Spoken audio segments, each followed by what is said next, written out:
Thiruvananthapuram medical കോളേജിൽ വീണ്ടും oxygen flow meter പൊട്ടിത്തെറിച്ചു. വനിതാ അറ്റൻഡർക്ക് പരിക്കേറ്റു. പാരീഷ ബീവിക്കാണ് പരിക്കേറ്റത്. തിരുവനന്തപുരത്ത് റിനു ശ്രീധർ വിവരങ്ങളുമായി ചേരുന്നു. ഗുഡ് മോർണിംഗ് റിനു, എഗെയിൻ പറയൂ.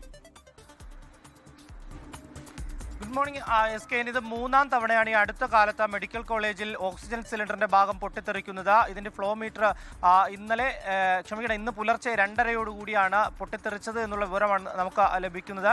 കാഷ്വാലിറ്റിയിലാണ് അപകടം ഉണ്ടായത്. ഈ ഓക്സിജൻ ക്രമീകരിക്കുന്നതിനിടയിൽ ഫ്ലോ മീറ്റർ പൊട്ടിത്തെറിക്കുകയായിരുന്നു എന്നുള്ള വിവരമാണ് നമുക്ക് ലഭിക്കുന്നത്. ഈ അറ്റൻഡർ ആയിട്ടുള്ള പാരിഷ ബീവിക്ക് പരിക്കേറ്റിട്ടുണ്ട്. 50 വയസ്സാണ്. ഇവർക്ക് വലിയ ഗുരുതരമായിട്ടുള്ള പരുക്കല്ല. ഈ ഫ്ലോ മീറ്ററിന്റെ ഗ്ലാസ് പൊട്ടിത്തെറിച്ച് മുഖത്ത് പരിക്ക് പറ്റി എന്നുള്ളതാണ്. നിലവിൽ പരിക്കേറ്റ പാരിഷ ബീവി ട്രോമോ ഐസിയുവിൽ ചികിത്സയിലാണ് എന്നുള്ള വിവരവും ലഭിക്കുന്നുണ്ട്. ഈ അടുത്ത കാലത്താണ് 2 തവണ ഞാൻ നേരത്തെ സൂചിപ്പിച്ചതുപോലെ തന്നെ ഫ്ലോ മീറ്റർ പൊട്ടിത്തെറിച്ചത്. അന്ന് ഒരാളുടെ നില വലിയ ഗുരുതരമായിട്ടുള്ള അപകട നിലയിലേക്ക് പോവുകയും ചെയ്തിരുന്നു. പക്ഷേ നിലവിൽ അപകടാവസ്ഥയിൽ പരിക്കേറ്റ പാരിഷ ബീവിയുടെ നില അതീവ ഗുരുതരമല്ല, നിസ്സാര പരിക്കാണ് എന്നുള്ള വിവരമാണ് നമുക്ക് ലഭിക്കുന്നത്. ഇന്ന് പുലർച്ചെ 2:30 അപകടമുണ്ടായത്. S K.